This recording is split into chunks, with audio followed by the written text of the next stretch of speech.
Welcome to this week's edition of Tony Talks, and clearly you can see it's not Tony, but it's Tim this time. But what we've done is we've turned the tables around a little bit, and I'm going to be asking Tony some questions now. And we're going to start off with Tony. Welcome today, by the way. Thank you, Tim. On the oil price, please tell us a little bit about that.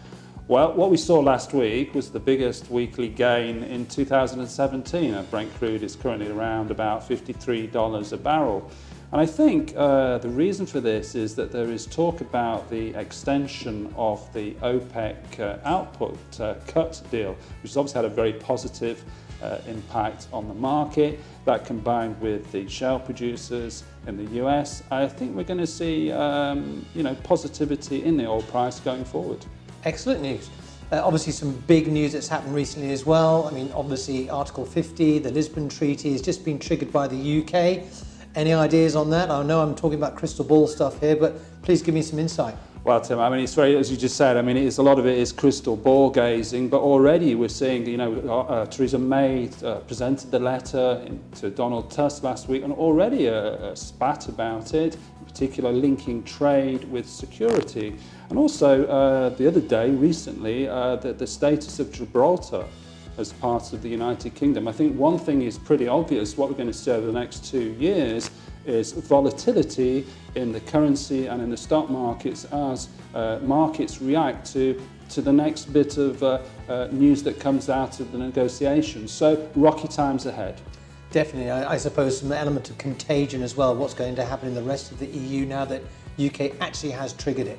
I mean, one thing is really obvious is that the EU, whatever Theresa May says or David Davis says, is the divorce settlement cannot be as good as being a member of the EU, because if that's the case, and you're absolutely right, that contagion effect was to stop the Netherlands, for example, saying, well, the UK got a good deal, why don't we pull out? So it has to be on worse terms. So, this have your cake and eat it that Boris Johnson spoke about in terms of remaining a member of the single market, whilst having immigration controls, the two, certainly in the European Union's mind, are not compatible.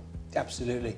But so how do you explain then that the UK has been enjoying some fantastic growth recently, where we're seeing the lowest unemployment, we've seen the FTSE go north of 7.3. I mean, why? Well, I think a lot of it's to do with the currency. The currency's obviously weakened. You think 23rd of June, it was about I think it got up to 150. The pound against the dollar. Since then, we've just seen it decline, currently about 125.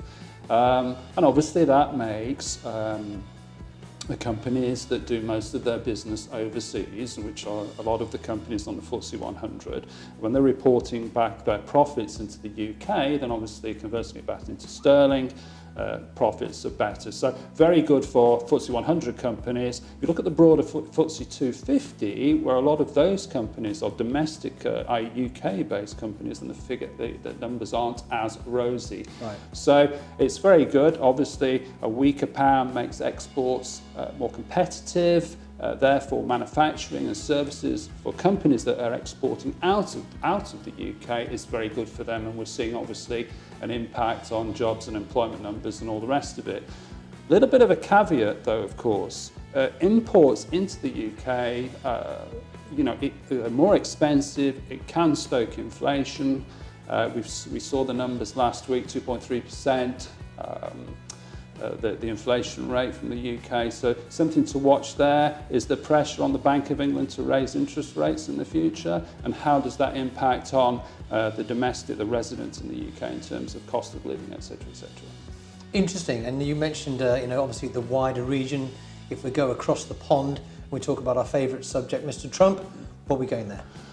Well, interesting again. Donald Trump, The Art of the Deal was the book he wrote, the great deal maker. However, the reality so far is he can't seem to make any deals. On immigration, he's been blocked by the Hawaii court.